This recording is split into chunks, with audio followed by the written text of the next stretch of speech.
Bonjour à tous. Juste avant de commencer cette conférence de presse, je voulais juste m'exprimer et donner deux, trois mots. Je pense que tout le monde a eu l'information. Voilà, ça y est, c'est officiel. Je vais être un joueur du Real Madrid pour les 5 prochaines saisons minimum. C'est un immense plaisir, un rêve qui se réalise, beaucoup d'émotions. Je suis très très content, libéré, soulagé, extrêmement fier de pouvoir arriver dans ce club où j'ai toujours rêvé être. Un grand merci. C'est sûr que j'ai beaucoup d'excitation à l'idée d'arriver dans ce grand club, dans le meilleur du monde. J'arrive là-bas avec beaucoup d'humilité. Je voudrais remercier toutes les personnes qui m'ont envoyé pas mal de messages, toutes les personnes qui m'ont soutenu. J'ai pas pu tout voir, mais le cœur y était. Un grand merci aussi à toutes les personnes qui ont contribué de près ou de loin dans cette opération qui était plus que complexe. Alors là, je remercie toutes les personnes du Real Madrid qui ont travaillé, spécialement le président Florentino Pérez qui a toujours eu confiance en moi depuis le premier jour. Donc c'est un grand jour pour moi. Maintenant, il y a beaucoup d'émotions, mais il faut retourner à quelque chose de plus rationnel. Aujourd'hui, j'ai une responsabilité en tant que capitaine de l'équipe de France. Je pense que ça a pris beaucoup d'ombre sur la sélection. Je sais que pour vous, c'est pas juste. Je vois beaucoup de têtes de gens qui sont venus de loin. Parfois, la vie est injuste, mais je ne répondrai pas aux questions autres que la sélection. C'est pas bien, je le sais, et j'en suis désolé, mais je préfère protéger ma sélection, mon équipe nationale, parce qu'on a un grand été qui nous attend, et ça fait maintenant un petit moment qu'on n'a pas gagné, donc on va essayer de mettre toutes les armes de notre côté pour gagner. Merci à tous. La première question, donc, pour Emmanuel Baranguet de l'AFP. Bonjour Kylian. Commençons alors sur l'équipe de France. Le Luxembourg, c'est un adversaire qui semble très largement à votre portée. Est-ce que l'avancement du Real Madrid est très confiant avant d'affronter cette équipe? Je pense on a toujours la confiance, on va respecter cet adversaire. On est dans une phase de préparation. La meilleure façon de se préparer, bien sûr que c'est gagner, mais c'est aussi d'avoir des repères dans le jeu, des repères en tant qu'équipe, tactiquement, techniquement, avoir des bonnes sensations avec les collègues et continuer de peaufiner cette préparation pour arriver le plus près possible contre l'Autriche le 17. Bonjour Kylian, tout au fond, Arthur Perrault RMC. On te voit très souriant, ça fait un petit moment qu'on ne t'avait pas vu comme ça. Est-ce que avant l'Euro, le fait que tout ça soit réglé, tu es soulagé? Et dans quel état de forme tu es aussi? On sait que tu as eu une fin de saison où tu as eu un temps de jeu assez irrégulier. Merci. Ah ouais, c'est un grand soulagement, je suis très content. Je pense que c'est des choses qui se voient facilement sur le visage. Comme j'ai dit, c'est quelque chose que j'ai toujours voulu, donc je suis très content. Après la fin de saison, bien sûr, j'ai beaucoup moins joué. Tout le monde sait pourquoi j'ai beaucoup moins joué. Mais c'est comme ça, il faut s'adapter. Il y a des difficultés à surmonter quand tu es un joueur de haut niveau. Et ce sera absolument pas une excuse pour ma compétition. J'ai du moment, on a beaucoup bossé physiquement avec le coach, avec le groupe. Donc j'essaie de retrouver la meilleure forme possible. Et mon objectif est d'aider l'équipe de France à aller le plus loin possible dans cet Euro et bien sûr essayer de rentrer avec la coupe à la maison.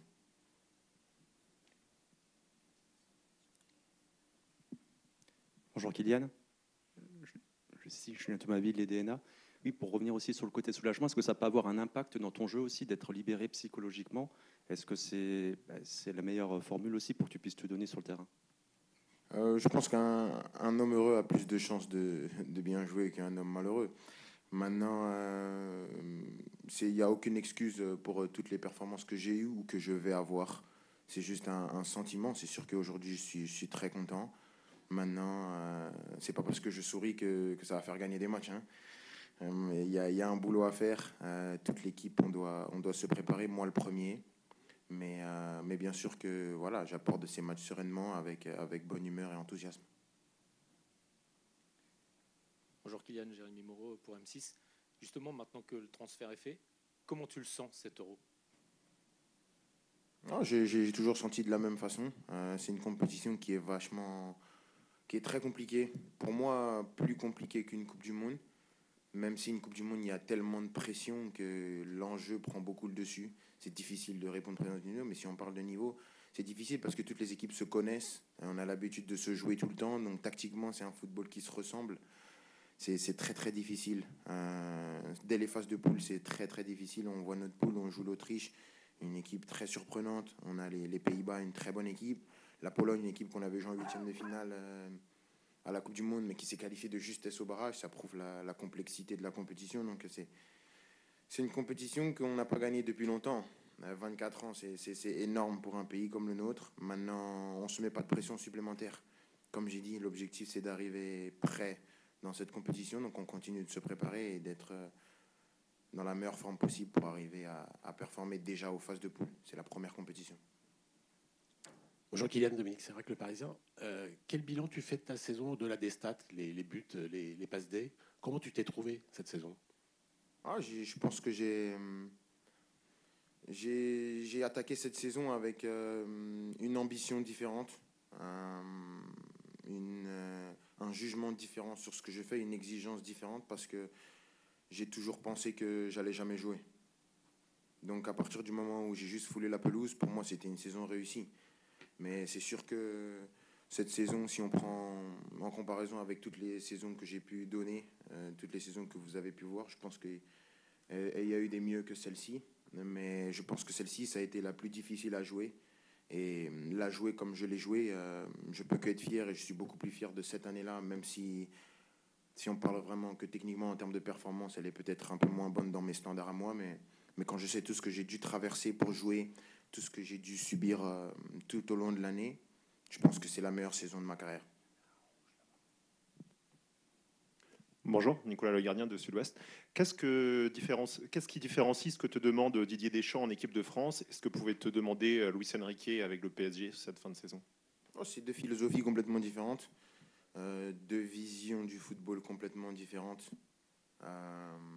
Mais c'est deux très bons entraîneurs qui contribuent au fait d'élargir ma palette en tant que joueur, parce que c'est deux personnes qui ont gagné, deux champions. Avec Luis Enrique, c'est beaucoup plus un football de possession, c'est beaucoup plus un football qui est contrôlé. Il aime avoir le contrôle dans tout ce qu'il fait. Il aime que tu rentres sur le terrain et que tu saches à quand donner le ballon, où aller, quoi faire. C'est vraiment son obsession. Et donc c'est une vision de voir le foot qui est totalement louable. Avec le coach, c'est autre chose. C'est vraiment quelqu'un qui est rigoureux tactiquement, mais qui vous laisse une liberté au niveau offensif. Donc c'est deux manières de voir le foot différentes, et ça a permis aux joueurs que je suis d'engranger beaucoup d'expérience et d'apprendre au quotidien. Comment? Non. J'étais bien à l'aise avec le coach Enrique aussi. Comme je dis, c'est deux footballs différents. Donc c'est une adaptation différente, c'est une approche du jeu qui est différente. Parce que, par exemple, le coach Luis Enrique, sa priorité, c'est d'avoir le ballon. Lui dit qu'il n'y a qu'un ballon. Donc si tu l'as, c'est la meilleure manière de défendre. Ou le coach, Didier Deschamps, lui, il a une philosophie qui est que ne pas avoir le ballon, c'est pas un problème. Mais il y a des choses à faire quand tu n'as pas le ballon, un bloc à avoir, une hauteur de bloc, des choses qui sont différentes. Pour Luis Enrique, c'est des choses qui ne lui parlent pas. Lui, sa priorité d'abord, c'est d'avoir le ballon. Pour le coach Deschamps, c'est un coach qui s'adapte beaucoup plus à la situation. Et on en revient aussi à un débat qui est plus large, qui est cette différence entre le football de club et de sélection. Au football de club, tu as beaucoup plus de temps d'élargir et de peaufiner ton style à toi. En équipe de France et en sélection en général, si vous regardez, on regarde un peu dans l'historique, ou vous regardez les autres équipes, c'est plus des tactiques où on s'adapte, il y a moins de pattes, parce qu'il y a moins le temps. Il y a moins le temps d'avoir cette empreinte sur les joueurs, donc c'est complètement différent. Bonjour, Kylian Nicolas Paillard, au niveau des caméras pour InfoSport Plus et Canal+. Où ça? Là, juste en face de vous, en pardon. rose. Est-ce que c'est un nouveau capitaine de l'équipe de France, finalement, qui est présente devant nous, avec cette page qui se tourne, avec la volonté de briller en bleu et avec votre nouveau club? J'ai toujours eu la volonté de briller en bleu. Un nouveau, je pense pas. J'ai toujours essayé de faire du mieux possible en sélection. Et ça va continuer comme ça. J'aurai pas plus d'envie, j'en aurai pas moins, parce que je pense que quand je viens en sélection, mon envie elle est au maximum. J'essaie de tout donner pour ce maillot, pour ce coq, avec mes réussites et mes échecs, avec les réussites de l'équipe et les échecs de l'équipe, mais j'ai toujours eu cette fierté et cette ambition de tout donner et d'essayer de marquer l'histoire du football français. Bonjour Kylian, Baptiste Dureux pour RTL. C'est ta 4e grande compétition avec les Bleus. Tu as connu des succès 2018, 2022, même si c'est très difficile, mais les Bleus se tournaient en finale. Un Euro un peu plus compliqué. Quelle est la principale chose que tu as apprise sur ces 3 compétitions et dont tu vas te servir, par exemple, pour cet Euro à venir? Merci.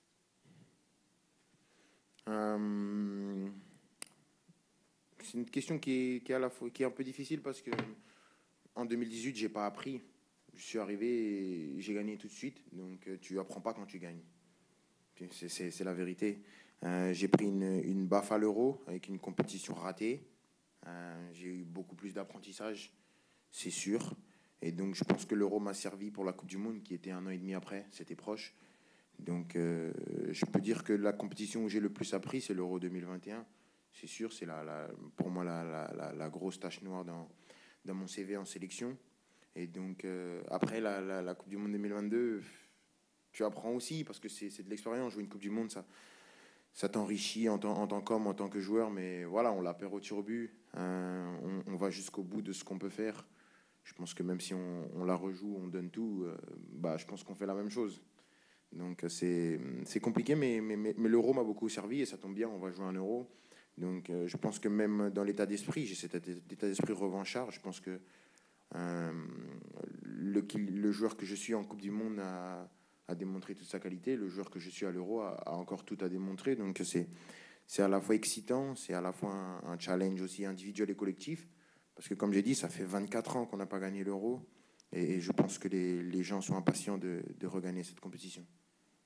Bonjour Kylian, Julien Franc pour Radio France. Vous avez dit que vous avez eu peur de ne pas du tout jouer de la saison avec le Paris Saint-Germain. Qu'est-ce qui vous a fait dire ça? Et est-ce qu'il y a eu un moment de bascule justement par rapport à cette situation? Merci. Bah, on me l'a dit, on me l'a fait comprendre, on me l'a fait passer par médias interposés, on me l'a dit en pleine face. C'était très clair, on m'a parlé violemment, on me l'a dit. Donc pour moi, j'étais persuadé que j'allais pas jouer. Les gens qui m'ont sauvé, c'est Luis Enrique et Luis Campos, le directeur sportif. C'est eux qui m'ont sauvé. Ça, c'est la vérité. Sans eux, j'aurais jamais remis un pied sur le terrain. Et la vérité, elle est strictement là. C'est pour ça que j'ai toujours eu cette reconnaissance par rapport au coach, par rapport au directeur sportif. Et donc, c'est pour ça que mon ambition cette année-là était différente. Et j'entends toutes les critiques parce que je pense qu'être la meilleure personne qui comprend le mieux mes performances et qui les analyse le mieux. Donc, j'ai aucun problème à venir baisser la garde ici et dire que c'était peut-être un peu moins haut dans mes standards. C'est sûr que comparé à d'autres joueurs, c'est toujours élevé, mais quand on compare à mes standards et à ce que je suis capable de faire, c'est un peu moins bon. Mais comme je l'ai dit, par rapport à tout ce que j'ai vécu, juste jouer et au-delà de l'empreinte statistique, même jouer, venir répéter les matchs, toujours essayer d'être là pour mon équipe, gagner des trophées, ça a été ma plus grande fierté. Mais c'est sûr que l'année prochaine, je ne me contenterai pas d'une année comme ça, c'est sûr. Bonjour Kylian, ici Loïc Tanzi pour l'équipe. Vous dites qu'un homme heureux a plus de chances d'être performant qu'un homme malheureux. Ça veut dire que vous étiez malheureux cette saison? Et si oui, pourquoi? Au PSG, j'étais pas malheureux. Au PSG, j'étais pas malheureux parce que ce serait cracher dans la soupe de dire qu'au PSG, j'étais malheureux. Et ce serait cracher au visage de tous ces gens qui m'ont défendu, qui m'ont accompagné. Donc au PSG, j'ai toujours été heureux. Mais c'est sûr qu'il y a des choses qui me rendaient malheureux. Et un joueur comme moi, avec cette envergure-là, ne peut pas montrer quand il est malheureux. Parce que j'étais un leader dans cette équipe. J'étais quelqu'un que les gens suivaient. Donc si le gars que tu suis est malheureux et traîne son spleen, c'est compliqué à suivre. On ne suit pas un gars comme ça. Donc j'ai essayé d'être le plus positif possible. Et comme j'ai dit, le coach, les joueurs, tous les salariés, tous les gens au club m'ont beaucoup aidé. Donc ce serait, excusez-moi de l'expression, c'est un peu violent ce que je veux dire, ce serait un peu bâtard de venir et de cracher une fois que j'ai mon nouveau club, dire j'étais malheureux. J'ai jamais été malheureux au Paris Saint-Germain et avec tous les gens qui ont été là-bas. Mais il y a des choses et des gens qui m'ont rendu malheureux, bien sûr. Et on va prendre une dernière question avec Xavier Giraudot de Canal+. Et Kylian, même question. Comment on fait pour ne pas craquer dans un tel contexte, pour ne pas prendre la parole? Et plus positivement, de tous les messages que vous avez reçus, si vous pouvez nous le dire, quel est celui qui vous a le plus touché depuis hier? Répétez la question, j'ai pas bien entendu. J'ai pas bien compris, désolé. Donc, comment on fait pour ne pas craquer dans un tel contexte, lorsqu'on a envie de parler, de prouver qu'il y a la pression, qu'on ne joue pas, ou plus, ou pas trop, ou pas assez? Parce qu'il y a énormément de pression, c'est sûr. Mais il y a plus grave dans la vie. Hein. C'est du football, ça reste du football. J'ai toujours eu cette éducation de jamais venir ici pleurer. Je suis payé, très grassement payé pour jouer au football, faire ce que j'aime le plus au monde. Il y a des gens qui font un travail qui est beaucoup plus éprouvant que le mien, qui se lève tous les jours pour aller à l'usine. Je ne me lève pas pour aller à l'usine. Alors, ce que j'ai vécu, bien sûr, et que je l'ai dit déjà, que je souhaitais ça à personne, et je continue de le dire. Maintenant, je trouve que c'est assez déplacé que moi, Kylian Mbappé, je vienne et je me plaigne aux yeux du monde quand je vois ce qui se passe dans le monde actuellement. Il y a des choses bien pires, mais ce n'était pas agréable non plus. Donc, ça fait partie de mon éducation. Je n'ai pas voulu, je ne suis pas comme ça, ce n'est pas ma nature. Maintenant, voilà, peut-être que j'aurais dû, peut-être que c'est une erreur. Si vous pensez que c'était une erreur, je l'assume complètement, mais c'est comme ça, c'est moi et je pense que je ne vais pas changer. Après, les messages, j'ai pas pu tout voir. J'ai pas pu tout voir, mais j'ai vu enlever un, ce serait dénigrer les autres. Et chacun a pris simplement prendre la peine de penser à moi. Ça me touche et ça me va droit au cœur. Donc, c'est sûr qu'on peut penser que j'ai eu des idoles. C'est sûr que j'ai vu Cristiano, j'ai vu des amis, des légendes du club, Sergio Ramos, Casillas, mes futurs coéquipiers aussi, mes anciens coéquipiers maintenant du club, même des gens du monde du football. Tout le monde, ça fait, même mes anciens clubs, j'ai vu un petit peu, ça fait vraiment plaisir et ça contribue à mon épanouissement aujourd'hui avec la banane que j'aime. Mais voilà, merci à eux tous et voilà, j'espère être à la hauteur de tout ça. Merci Kylian, on va enchaîner avec... Merci beaucoup, bonne journée, au revoir.